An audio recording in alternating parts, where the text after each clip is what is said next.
Well, hey guys, as we get started, I'll have you to turn over to James chapter 2 as we continue on in our series in the book of James. James chapter 2, we're going to be looking at verses 8 through 13 today. And as you head over there, I'm going to begin by just kind of asking this question for you. I don't know, I was asking Diana about this last night. Have you ever found out that you were playing a game wrong by the rules this whole time? Thank you very much. Have you ever thought about certain games we grew up with that you were playing and you realize this whole time we played them wrong? Certain things, like you find out if you're an Uno person, apparently you're not supposed to just draw forever until you get the right one. Monopoly, apparently, there's no free parking money that you stashed up, but we've been playing it. And then finally, I read this article the other day, just said, no, you've been playing it wrong. But think about this. Think about all these other things that you've thought that you were doing it the right way, and then it turns out that you didn't actually do it the right way, that there was something wrong. So, maybe you're a health-conscious person, and you had thought, if I just stick to these things, it'll be so much better for me. There was one time, Diana has, every time that we've had babies, she's always been very particular about what she wants in her diet. And she was trying to get rid of all things MSG. And so she was no MSG through this whole time. And then it didn't occur to her, and it occurred to me early on, I just didn't tell her, that we would go to Sam's Club and buy these bags of their Sam's Club. It's the Chick-fil-A cheap option, right? You can get the frozen Chick-fil-A sandwiches, that they're the knockoffs, and for like a fraction of the price, and those things are filled with it, and the nuggets too. So I was not going to stop eating those just because. And so it wasn't until later she turned the label and she started to read it, and she'd realized we had been doing it for this long. And then I was in trouble because I didn't tell her. I said, yeah, well, I've known, right? So, but we've probably all done it. Maybe you were on a certain thing. You said, I'm going to eat all these things, and you find out, no, wait, it's got lots of all the other stuff that I wasn't supposed to do as well. And that's where we're at today. Today, James is going to talk about people who are doing something, and they realize, and he's trying to bring them to the realization that you might have been doing it wrong. You've been focusing on accomplishing something and thinking that you're doing well, but you have neglected to see you've actually left out some big things in all of this, and so it's kind of worthless what you've been trying to do. So here we are. We begin in James chapter 2, and I'm just going to read just these verses for just a second, just to give you what they say. And here's what they say. Indeed, if you fulfill the royal law prescribed in the Scripture, love your neighbor as yourself, you're doing well. If, however, you show favoritism, you commit sin and are convicted by the law as transgressors. For whoever keeps the entire law and yet stumbles at one point is guilty of breaking it all. For he who said, do not commit adultery, also said, do not commit murder. And if you do not commit adultery, but you murder, you are a lawbreaker. Speak and act as those who are to be judged by the law of freedom. For judgment is without mercy to the one who has not shown mercy. Mercy triumphs over judgment. All right, so let's begin and just begin to talk about what these verses mean. And so here we are, we find ourselves in verse 1, and notice what it says. He says, indeed, if you fulfill the royal law prescribed in the Scripture, love your neighbor as yourself, you're doing well. Now, if you remember the context of what has just happened prior to this, there has been a scenario that has played out or possibly has been playing out in the church, which is people are welcoming people in with extreme partiality. That the rich kind of person will come into the sanctuary and everybody's attention goes to them, and so they're giving them the best seats. And then the poor person comes in and they're like, hey, go stand by the side or sit by my footstool. And so James is hammering them about how they're showing partiality to people, and they shouldn't be doing that. And so here we are now within this same line of thought. He jumps into this. And so he says, indeed, if you fulfill the royal law prescribed in the Scripture, love your neighbor as yourself, you're doing well. So here's what he says. First off, I'll walk through some of these pieces and we'll bring about how this ties to the previous thought. But first off, he says, look, if you're fulfilling the royal law, what is that? Well, it's obviously this. He calls it the love your neighbor as yourself. That's a cool way to say it. It's the royal law. But why does he call it the royal law? Because essentially what it is this is the law of the kingdom. You know, in James, just prior to this, a couple verses before, he says, listen, my brothers and sisters, didn't God choose the poor in this world to be rich in faith and heirs of the kingdom that he has promised to those who love him? So these are the rules. This is the way that it should be amongst those who belong to the kingdom.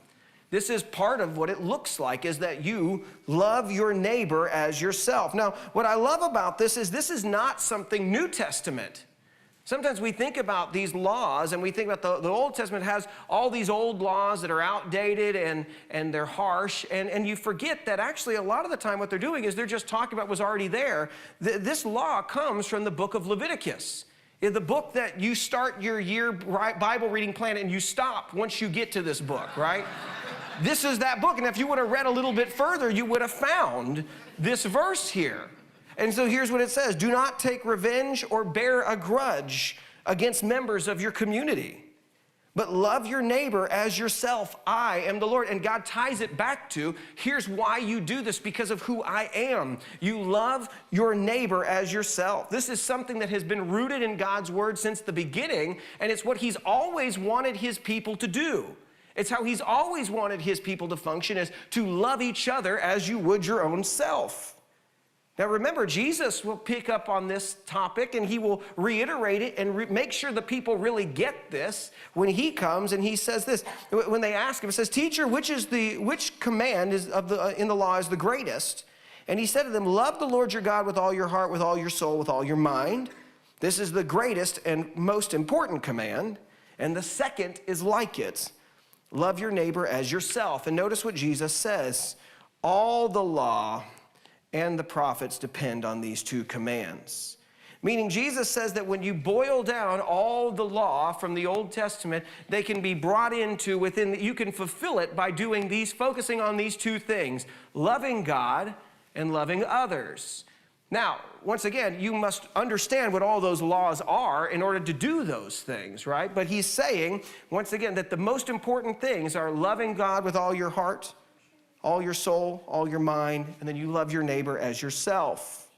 And it does appear that not only was Jesus teaching this and people got this, but it did appear that at that time people kind of understood that you could boil down all the commands to love God and love your neighbor, because in the book of Luke, when Jesus is pressed on this, he asked the guy, he says, what's written in the law? How does it read to you? And then the man says, love God and love your neighbor. And so people had an understanding that this is kind of the foundation of what all the law is about, is you love God with all that you got, and then you try to love others as a result. Now notice what he says. He goes back and he says this, that if you love your neighbor as yourself, you're doing well. And what he's saying is it's a good thing to do this. It's a good thing to focus on it. And it's not just it's a good thought, but it really, that force means when you do well, it's really more than just a suggestion. It means that this is what is really the way that you need to do. This is really the way that you need to live.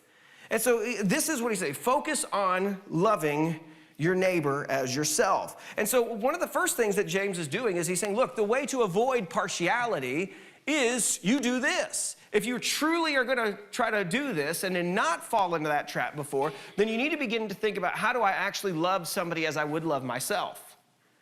That's tricky, because how would you love yourself, right? And we love ourselves. We do all sorts of things for ourselves, but am I willing to do that for others?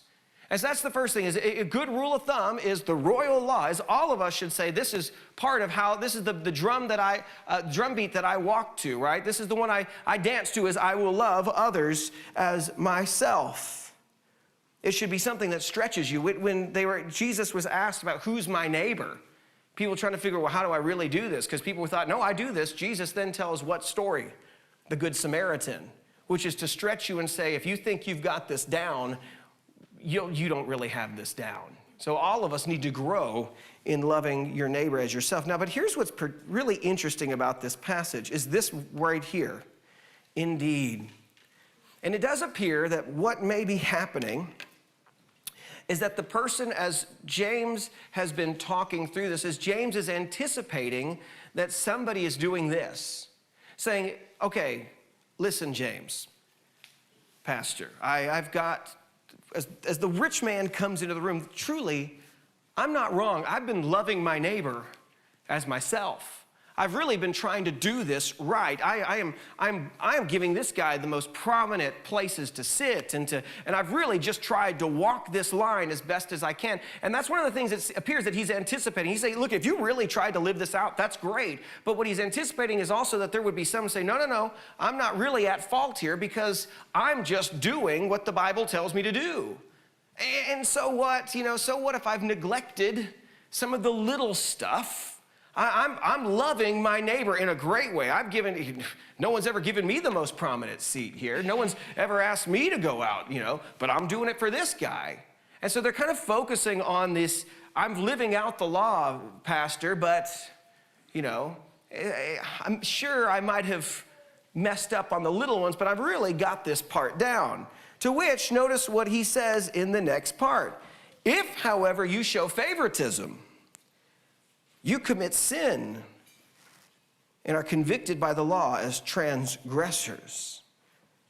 And so, meaning that for that guy who continues to point and say, no, I've got this down. I've figured this out. I'm loving my neighbor. He says, really, here's the deal. If you show any favoritism, any partiality, you've actually just begun to sin. It's not just a small little thing off to the side. It's a sin. You're a transgressor, right? That's what you've been convicted by the law, meaning that when you show partiality, you're actually breaking God's commands. And so, yeah, sure, you're doing one good thing, but you've neglected God's commands and you've broken it. Those people who thought that they were just doing all right by loving their neighbor, he's now showing, it says, you don't get to make the rules up of what it means to love your neighbor. And that's where we're at today. People want to say, I live by this, but we begin to say, well, I'm loving my neighbor, but we've not ever actually looked to the Bible of what it means to love your neighbor. And maybe, here's the other part. Maybe you're focused so much on loving your neighbor, you forgot the first part, which was love God with everything you got. And as a result of, if you were to really look at what it meant to love God, you would look and say, what else does he tell me to do? What are the other commands that I'm neglecting? And so here he is. These people are saying, no, I've got this down. I'm doing everything that was asked of me. I'm really fulfilling all of this. And he says, no, you're not. You're actually not fulfilling everything that's required of you. You're neglecting things. And this is God's laws that you're breaking. It's not that you're just breaking something. It's a nice thought. Maybe you should get, he's showing you've been convicted as a transgressor is what it says. This is somebody who has broken the law. You're a lawbreaker now. And so he's showing that you must look at what the Bible teaches about what it truly means. Because if you recognize this, verses like this in Leviticus, don't act unjustly when deciding a case. Don't be partial to the poor, give preference to the rich, judge your neighbor fairly. Once you've decided that, well, I'm going to judge one better than the other, you've broken that command now and says, see, now even though you're doing well, right, you're focused on trying to do this, you're letting other things slip. And so he's beginning to say, okay, let's talk about that. So notice what he said. Now this is where it gets really deep. As he says this, for whoever keeps the law, the entire law, and yet stumbles in one point is guilty of breaking it all. Now, this whole thing, whoever keeps the entire law, what's he talking about there? I don't think he's necessarily talking about trying to keep all of the commands, though there might be people who think that they're able to do this, that even still in the early church, they can be as Torah-focused and more Pharisaically focused, that I've got everything down, every little one.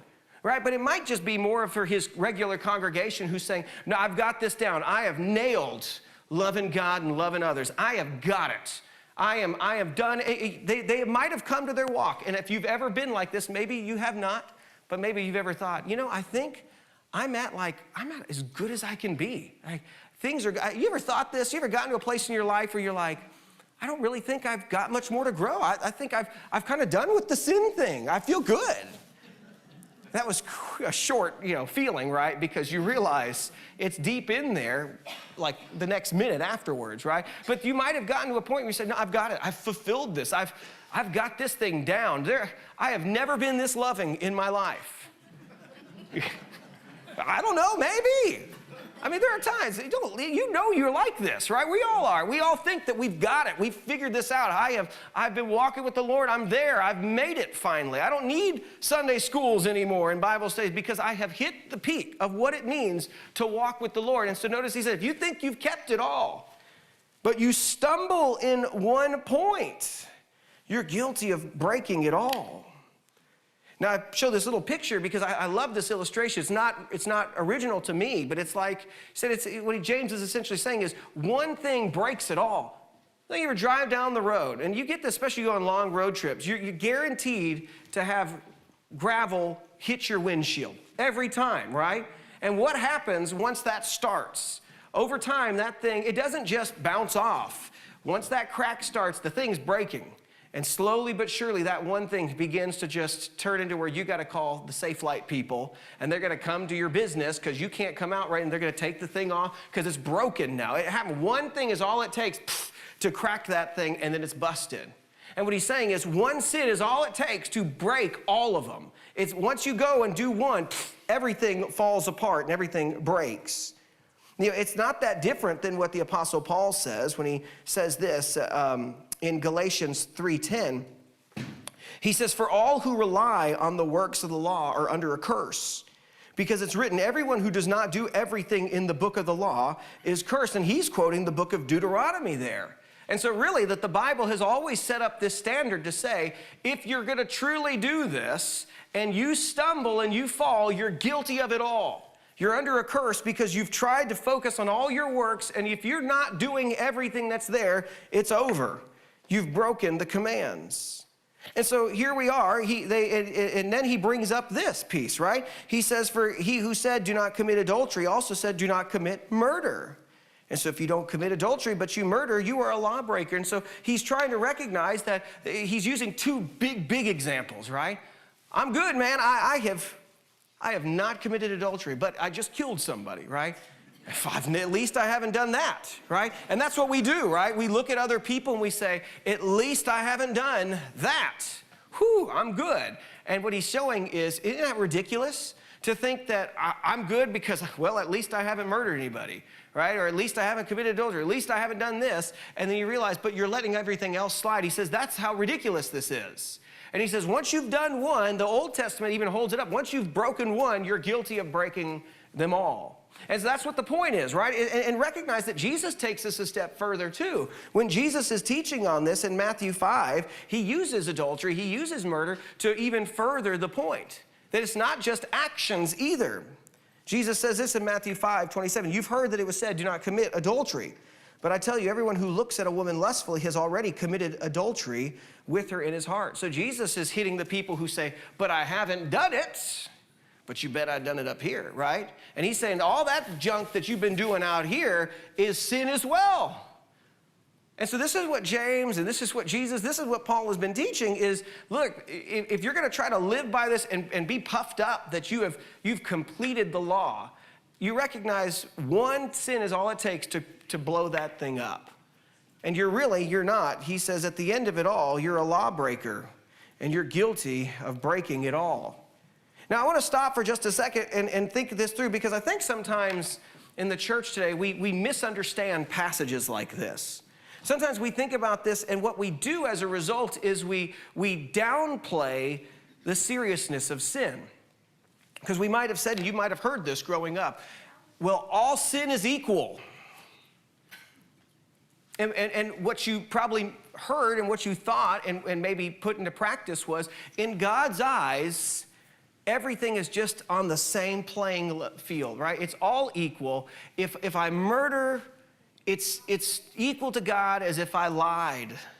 And we have this skewed view of sin, that it's all equal to God. You probably have been taught this. I think I caught this growing up in youth group as well, that God didn't really, it's all the same degree and same level to him, but that is not what they're teaching. What they're saying is this, is all sin is equal in the sense that it destroys your standing with God. I mean, think about it like this. I'm going to draw this little picture for you, this little sidebar for you guys this morning. So here we go. Let's imagine that this is God's standard. And if you can't read this, it's okay. It says standard, and you can imagine I'm writing it in a foreign language. I'll look smarter that way too, but that's in English. Okay, so this is God's perfect standard. And let's start with this. And you say, well, you know, I stole something. Well, let's just put theft here. Okay, that's theft, right? Now, and you read the scriptures and you find out that there are actually some laws that carry harsher punishments. And Jesus even said at one point, it'd be better if a millstone was tied around someone's neck for what they were going to do. And so you begin to realize that the Bible doesn't say that they're all equal, but they all pull us further away from God. So you might put theft here. You might put murder down here. Do you understand that they're equal in this? They keep pulling me further and further away from God. They're not equal in the sense that God looks at that and says, well, good, you know. He decided not to murder today, but, you know, he stole that candy bar, and man, he needs, you know, he's done as well. Like think about this. Even in our own life, you recognize, what would I rather have someone do? Steal from me or kill me? What would I rather have someone do? You know, try to lie to me, or do something crazy to me. Like, all of us know that we would much rather have certain things happen to us than not, because we recognize that there's harsher punishment, there's degrees which things are worse. And that's what I understand, that the Bible teaches us this too, that it's not just all equal, it's not all flattened out before God's eyes. All of it is super serious. And this is what we need to grasp, right? Is that all of sin is serious. It's not just something that they're all equal and then it's not as serious, because what happens is this, and this is the caution that I'm giving, and then I'll get back to the point, is sometimes when we flatten it out like this, we then begin to think that the big things that we do, if that is still that big to God and that little thing's the same level, then why not just go big or go home? Believe me, that was a record that played in my mind in high school, in college, easy.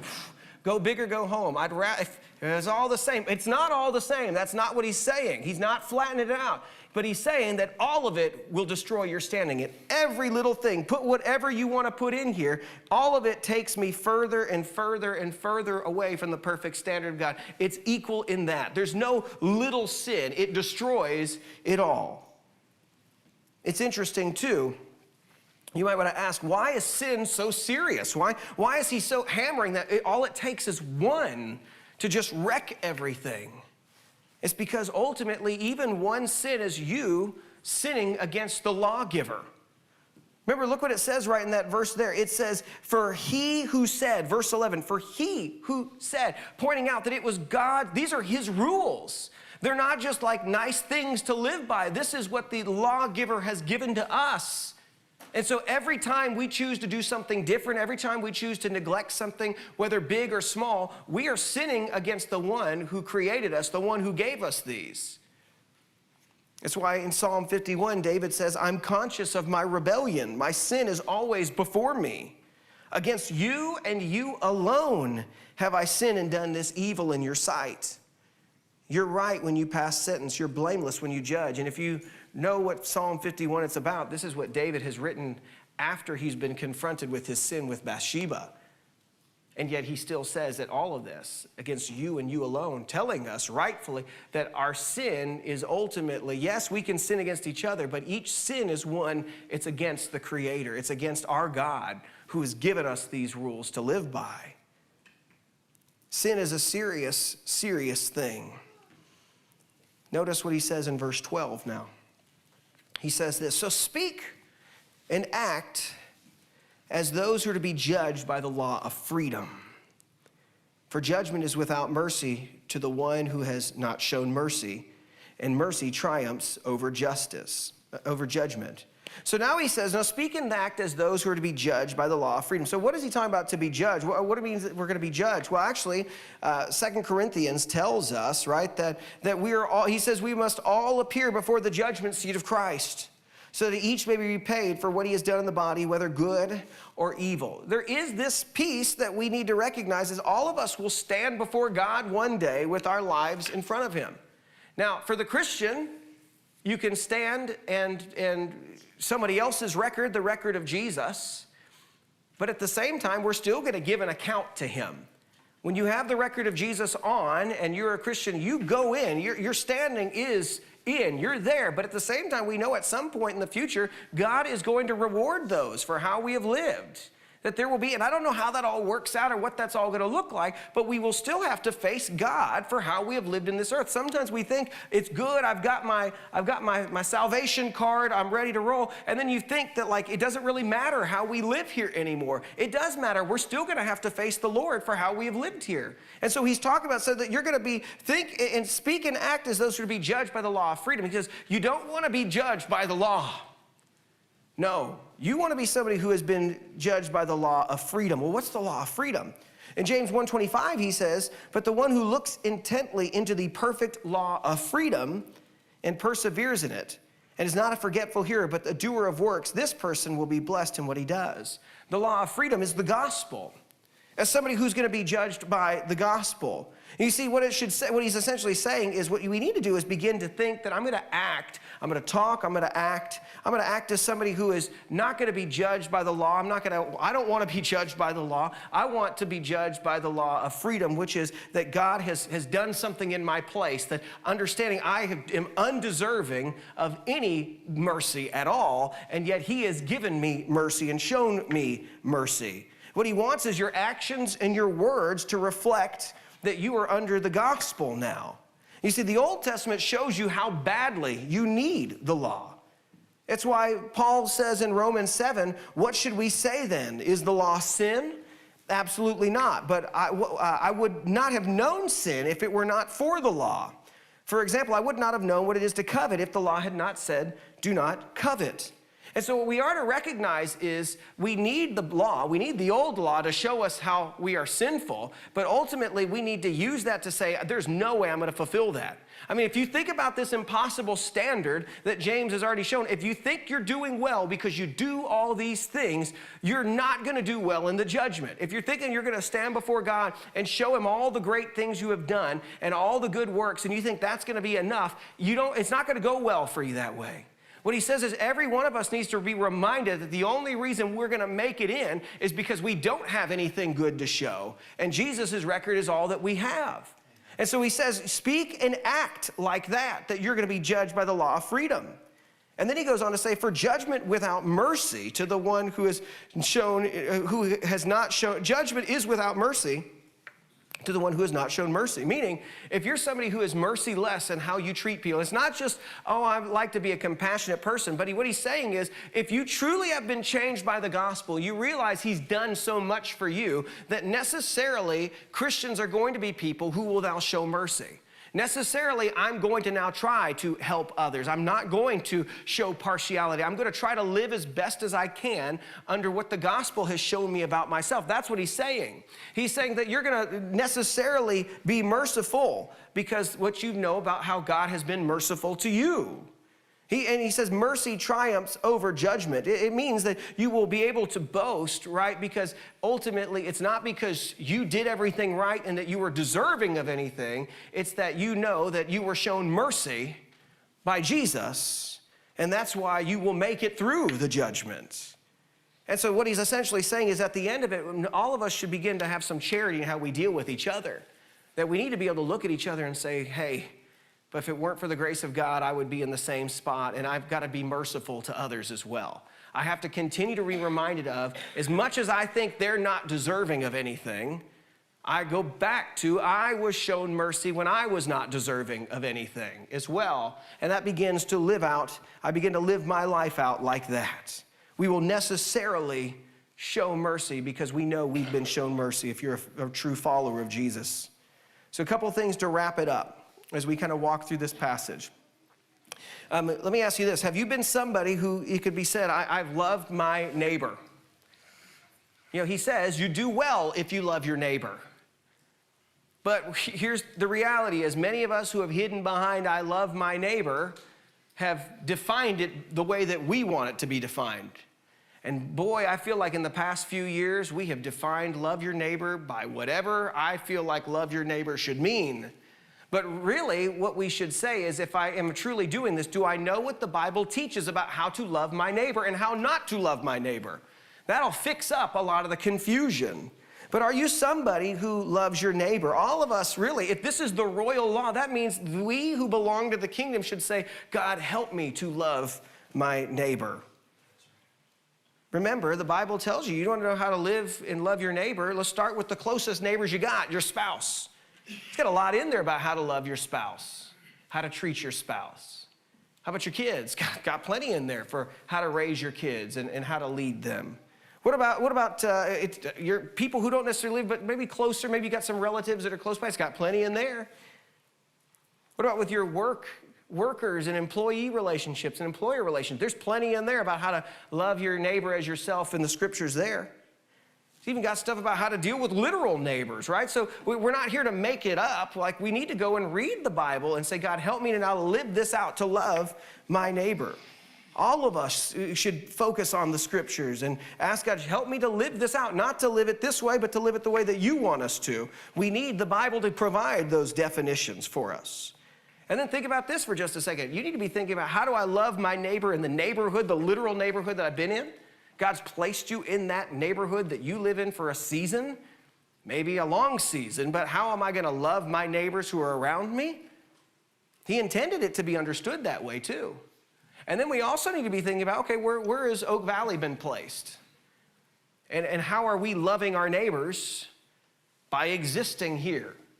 He doesn't want us just to exist and say, well, we love others and we exist here and we love others, right? No, he wants us to do things that would show that we love our neighbor as well. How does this really tie in with the mission of Oak Valley, right, too? Where we say we want to begin with the community around us as we try to take the gospel to the nations. Here's another thing to think about in this passage is this. Some in this text were pointing to their keeping of the law, their good work, to be the thing that kind of downplayed, and they didn't have to think about all the other things because they were doing well in this one area. And I think that's a big point that us as Christians need to work through. Sometimes we point to our successes or our excelling in one area as kind of that's going to cover over my neglect of other areas in my life. And in this case, these people, remember, they were saying, oh, I'm doing it right because I'm loving this guy well, but it's a small area. Come on, he's just one person. It's, they don't really contribute much. This guy does. I'm trying to do my part. This is for the church too, right? And so they're looking at how well and how welcoming they have been and how loving they have been, as that should cover over everything. And so I want us to think about, how might I do that here? And do I do that to where I focus so much on all the big things that I have done? Good work, man, you excel in those areas, and I forget that God has other things that he wants me to do that I don't necessarily care about or focus on. I mean, think about that. Sometimes people do things like this, like where they give, and they give a lot, but that's about all that they do in terms of what God expects from them, the way that they live at home, the way that they try to fulfill what God wants from loving their neighbor or each other. That's not really on the radar. And they think that it should be enough that they have been big givers. For some people, maybe it's, well, I serve and I'm here when the doors are unlocked. I'm always here, but at home, they're a wreck in terms of how they treat their family. Or you think, you don't know how much time I've been here, what I've done in the past. And then you realize that right earlier on in this passage, James is talking about how people are messing up because they're angry with each other and they're speaking harshly to them and they're not acting the way that he wants his children to. Recognize how it doesn't pass and it doesn't fly for you to say, I've done well in one area, and just to say, but those other things don't really matter. That really, if we're going to do this, we need to say, how do I live this out with all of my life? How do I try as best as I can? And recognize that we're not always going to make it, right? You're not always going to make it. You're not always going to do it right, but we try to. The question is, for some of you, you need to realize, no matter how upstanding you are, those sins and those neglected areas sink you. But don't end it with there, right? Recognize that sin is a serious thing. Let's start with that for just a second before we get to the good news. Your sin is a serious thing. It's not just a small thing. It doesn't get wiped over or covered over because of how good you have been. Even though we know this as church people, we know the gospel well. We've heard it a bunch of times that my good works are not going to be what gets me in. And yet so many times we live transactionary with God, as if I've done all these good things and that other stuff doesn't matter because I do this for you, God. And we don't think about the seriousness of sin, that even those little ones are an affront to a holy God. Do you see sin the way that the Bible does in your life? Do you recognize that it's against God when you sin? And do you see the need to deal with sin? I hope you do. I hope we all do would see how serious it is, that it's not just small stuff, that it breaks it all. And it's a big deal when we do. And we don't want to just be people who neglect it and think we cover it over. So the question I think for us is, do you recognize that, yeah, we have sin issues and we have problems that we have to deal with, and we fail, and maybe you say, I've been trying to do this and I just know I'm not good at this. But do you recognize the goodness of Jesus in all of this, though, too? Because you can't make it. You'll never be able to make it. Quit thinking that you're going to make it by just passing and piling up good works after good works and neglecting all the other stuff. You have a record that is exposed. If you look and think hard enough, you will see those ways that you have sin in your life, and you have a big guilty record. But the good news of us is this, right? And this is when it comes back. Whether you're a Christian or you're not a Christian, all of us need to be reminded of this and how we should live, right? Romans 5 tells us this, verses 8 and 9. But God proves his own love for us, that while we were still sinners, Christ died for us. How much more then, since we have now been justified by his blood, will we be saved through him from wrath?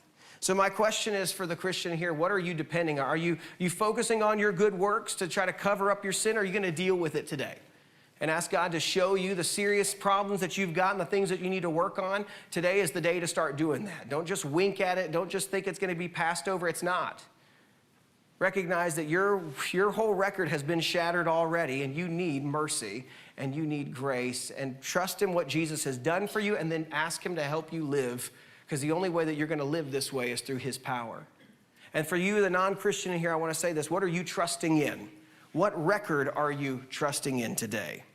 You know, maybe for some of you in here, you are trusting in good works.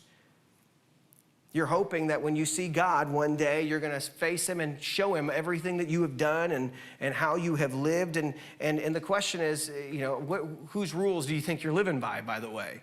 If you see God, the one who created it all, recognize it ain't going to be by your rules that you've made up. It's going to be by his rules. And that's what we see. The bad news of Scripture tells us that all of us have sinned and fall short of the glory of God. One sin is what has shattered enough. You are already condemned as you stand there. But the good news is that we don't stay here. You will if you don't trust in Jesus. But for the Christian, for those who actually place your faith in Jesus, you can have a new record in your place. And we go back to those verses. It says that while we were still sinners, Christ died for us. Meaning what he did is he took your broken record, that smashed up record that you think is a good one. It's got cracks all in it. It's not going to please God at all. But what did Jesus do? Jesus came. He is God. He came. He lived as a man, lived a perfect life, fulfilled the entire law in and of himself. God punishes him, kills him in our place, and raised him up 3 days later to show that here's what he would do. He would take your broken, messed up record and exchange it for the perfect record of Jesus. You will not stand in that record. Your standing in heaven is not based on the rights that you have done and the wrongs. Because think of this, guys. If you think you're going to get in based on the rights, Jesus has got a lot more rights in his column than you do. All the good works you've piled up will never come close to the good works that Jesus did. You're never going to make that one. Take his record upon yourself. Don't try to get in on your own. It ain't going to work that way. Come with a complete, full record, the record of Jesus. Let me pray for you now. Lord God, I thank you for the Scriptures. Lord, it's tough as we read something like this and we recognize that we are guilty. All of us. There's not one of us in here who think that we have done it right. God, and yet so many times we live as if our records matter, our records are so important, and that we're proud of the works that we have. And God, help us to recognize that it's not about the works that we have that are going to please you. That if in the gospel we find that we please you because we have the record of Jesus, not our own. God, help us to live like that. Help us to recognize that as we live towards others, we're living under the law of freedom, as the Scriptures say. That we will show mercy to others because we recognize if it weren't for your mercy in our place, we wouldn't be here. Lord, I pray for the person in here who doesn't know you, who's wrestling with how much good works do I need to do? How do I need to live? That they would recognize it's not their rules, it's not their laws that matter. It's your rules and your laws. And you demand perfection.